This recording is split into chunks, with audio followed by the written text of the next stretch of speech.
Joe Walsh here. The pick is in. What does it mean? We'll talk about that when Freedom returns at 5. Dan and Amy, the accusations about how I've cost you Twitter followers. Let me just say that, number one, those aren't followers you wanted if they've unfollowed you because of me.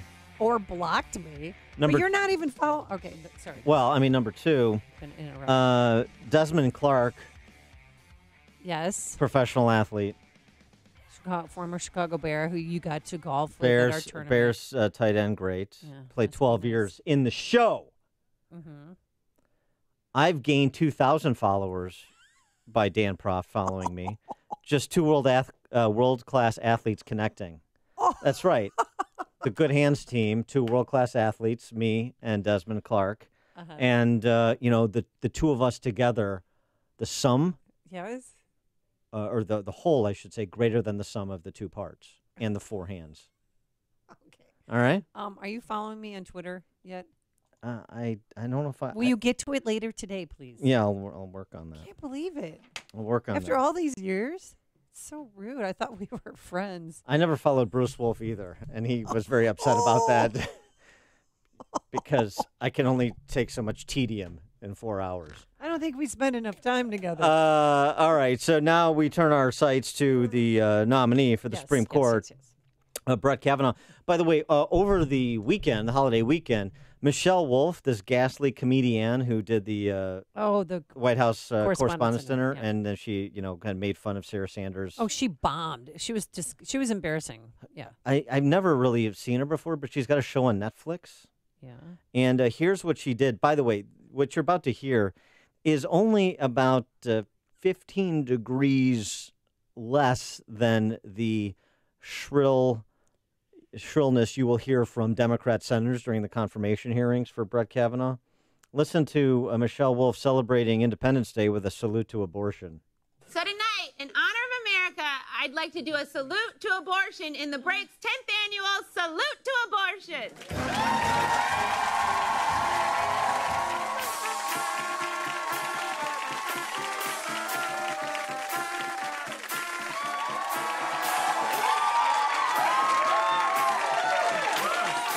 Just like Uncle Sam. Supposed to be funny. Yeah. Does she have pictures of fetuses? Abortion, I salute you! Women, if you need an abortion, get one! If you want an abortion, get one! If you're not pregnant but you think you eventually might be and want to order a future abortion, get one! If you're pregnant and you want to be pregnant, don't get one! It's up to you, and it doesn't have to be a big deal. It's actually a great deal. It's about $300. That's like 6 movie tickets. Movie tickets, a bad deal. And women, don't forget, you have the power to give life, and men will try to control that. Don't let them! God bless abortions, and God bless America! Yeah, that's where the left is. That's where the P-hats are. That's what you're going to hear from the protesters in the streets that are organizing at present to protest Brett Kavanaugh as the next Supreme Court justice. That's what you're going to hear. I mean, seriously, you're going to hear a version of that in muted terms from Di-Fi and others because you've heard it already from them. Dick Durbin and the like.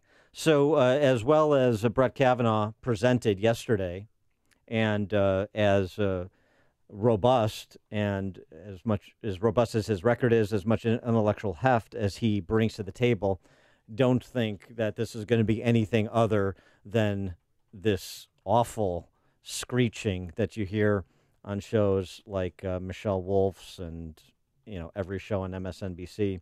For more on this topic, we're pleased to be joined by John Malcolm. He's the vice president of the Heritage Foundation, the Institute for Constitutional Government, director of the Meese Center for Legal and Judicial Studies, and a senior legal fellow. John Malcolm was in the audience yesterday, as was the namesake for the Legal and Judicial Studies program there, Ed Meese. It was great to see Ed Meese up and around and able to attend. John Malcolm, thanks so much for joining us. Appreciate it. Yeah, I'm left a bit speechless by that lead-in, but I'm delighted to be with you. Yeah, well, these are somewhat speechless times. You've got Refuse Fascism organizing protests around the country against a guy they just heard of yesterday at 8 o'clock Central Time. So strange times we're living in. But give us your perspective on Kavanaugh, because you wrote about this a couple of years ago at the Daily Signal, one of the Heritage Foundation publications, about the next Supreme Court justice, and featured Kavanaugh prominently for consideration by President Trump. Yeah, so about a month after Justice Scalia died, I wrote this article for the Daily Signal saying, look, whoever the next president is, here is a non-exclusive list of 8 people who I think would be superb Supreme Court justices.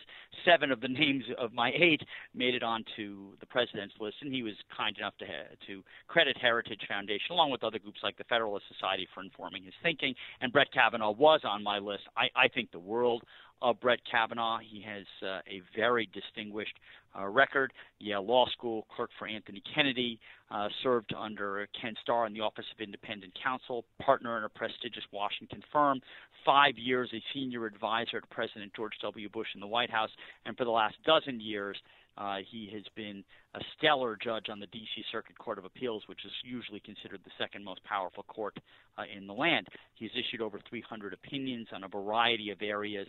He's an incisive thinker and an excellent writer, very reasoned, and has an approach to judging that I admire. He's an originalist. He's a textualist. He believes in separation of powers. He is skeptical of what's referred to as Chevron deference, which is the extreme deference that courts give to executive branch agencies when they're interpreting arguably ambiguous laws. I think he's a full package, and it's going to be a very contentious confirmation hearing, as you could just tell. But I think at the end of the day, he will get confirmed, and the country will be better off for it. And don't you think he did a good job of introducing himself to the American people and basically selling himself? I mean, he just said the truth. He's philanthropic. He delivers meals to homeless people through Catholic charities. He's involved in his kids' basketball coaching. Do you think he scored points with the people last night? Yeah, look, so I do know Brett Kavanaugh a little bit. He's got a lovely family. He's a very friendly, humble guy, and I think the American people got a glimpse of that last night, and they're going to see more of that in the days ahead. He's going to be virulently attacked during his confirmation hearings, as Neil Gorsuch was, but I think he will, he's used to that kind of heat, particularly from his 5 years in the Bush White House, and I think he'll hold up beautifully. And with respect to the selection of Kavanaugh over some other highly decorated, qualified contenders, a lot is made of that he's got a substantial record, so he's a bit of more of a known quantity than maybe some of the other choices. The other thing, it seems to me, though, picking on what Amy was talking about, his introduction to the American public last night, political savvy. He's been around. He's been inside the Beltway. He understands the process, and he'll do a pretty good job being his own navigator through it. Yeah, no, I think that's right. I mean, he is highly regarded by judges from all around the country of all political stripes. Akhil Amar, who's a very liberal and well-known law professor at Yale, has an article, I haven't seen it yet, but I've heard about it, in the New York Times today that says, look, politically I couldn't be more different than Brett Kavanaugh, but he's clearly qualified and will do an outstanding job on the Supreme Court. So, yeah, he's a very savvy individual, but he's also a very humble and friendly individual, and that's going to come through. Now, there's a couple of cases, though, looking at his history, his professional record, that conservatives have taken issue with, and they were batted around before he was leveled up as the choice from President Trump. And we did that earlier in the show with Randy Barnett from Georgetown Law. One is an Obamacare-related case, and Barnett takes the position that some who have been critical of Kavanaugh in that case specifically, that he really did provide essentially the roadmap for Roberts to hold that Obamacare and the individual mandate was unconstitutional, and that was not Kavanaugh's finest moment, and it's a concerning one. Yeah, look, I hold Randy Barnett, whom I consider a friend in the highest regard. I just disagree with him on that. So there were two issues in the Obamacare case. One is, when the court should consider the case, and there is something called the Anti-Injunction Act. And then there was the question about whether or not you could uphold the individual mandate under Congress's taxing power in the Constitution. It is the latter ruling that Chief Justice Roberts used, and he was the only one to rule that way. He had to be coupled with the four liberals who would have upheld Congress's power under the Commerce Clause. But Brett Kavanaugh wasn't talking about the taxing power to uphold the constitutionality of the individual mandate. He was dealing with the former issue about whether the label a tax meant that the Anti-Injunction Act applied and that the case was premature. And I think that was whether it was a right decision or wrong decision, it was an eminently defensible decision. It's completely different from the reasoning that Chief Justice Roberts used. And in fact, he was in dissent against a majority opinion of the D.C. Circuit that went ahead and said that we should consider the case and that the individual mandate is in fact constitutional. So, he's got to deal with the reality of he was on a court with a majority of liberal judges. And, I think his decision, you can disagree with it, but I do not think it was nearly as cataclysmic as some conservatives did. I knew about that decision at the time that I made my recommendation in 2016, and so it obviously didn't deter me, and I still think he'll be an outstanding Supreme Court justice. Yeah, and of course there's going to be some political pushback. Senator Schumer slowed his nomination to the D.C. Appeals Court for 3 years. Do you think he's going to try and drag this along too? I mean, he doesn't really have the power to do so, but he's going to try. Yeah, absolutely. Look, the Democrats are throwing as much mud on the wall as they can, hoping that something sticks. You are right. He was nominated originally to the D.C. Circuit in 2003. He wasn't confirmed until 2006, and he attracted a lot of negative attention from Chuck Schumer and others because of his work in the Bush White House and to some extent work he did for independent counsel Ken Starr during the Monica Lewinsky investigation. But he got confirmed then, and he will be confirmed now. It's going to be tough. It's going to be ugly. But I think at the end of the day, he will be confirmed. And as I say, the American people will be better off for it. There was another concern expressed by some with respect to Kavanaugh. And the American Family Association actually has come out against his nomination, which is rather surprising. But the Priest for Life case, Priest for Life versus HHS, the Obamacare contraception mandate. And the suggestion there was that his dissent was not strong enough in defense of religious liberty. How do you respond to that?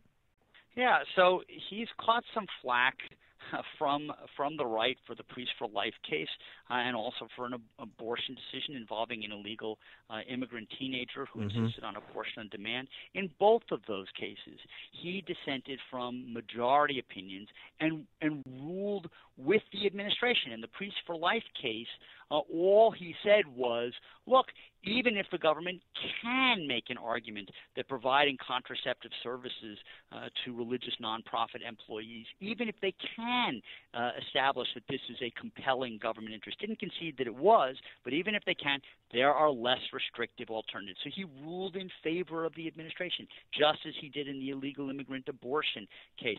The fact that he didn't go with the most pure decision, I think, is again defensible. Judge Kavanaugh is a very strategic judge. He is on a court with the majority of Democrats. If he's not going to persuade his fellow judges on the D.C. Circuit, he then has to present arguments that will appeal to the Supreme Court so that they will take the case and ultimately rule his way. It's a strategy he's employed over the years very successfully, and I don't fault him for doing it in those cases either. For those concerned that he could turn out to be another Judge Roberts with respect to the Obamacare case or Anthony Kennedy with respect to, frankly, religious liberty and moral issues generally, how do you respond? Is this somebody who's going to be more like Alito or Scalia, or is there the possibility that we could be in the Roberts-Kennedy area? Well, look, time will tell, but I don't see that as a concern. I mean, Brett Kavanaugh, in speeches, writings, opinions, has made it clear that he is a textualist. He is an originalist. Neither Roberts nor Kennedy could ever be accused of being either of those, and I think he has a stiff backbone. I mean, I think Neil Gorsuch was a home run because he's an originalist and a textualist, and I think that Brett Kavanaugh will be the same. All right. He is John Malcolm, VP at the Heritage Foundation, the Institute for Constitutional Government, Director of the Meese Center for Legal and Judicial Studies, and a senior legal fellow there who was at the introduction of Brett Kavanaugh to the nation yesterday. John Malcolm, thanks so much for joining us. Appreciate it. Great to be with you. And he joined us on our turnkey.pro answer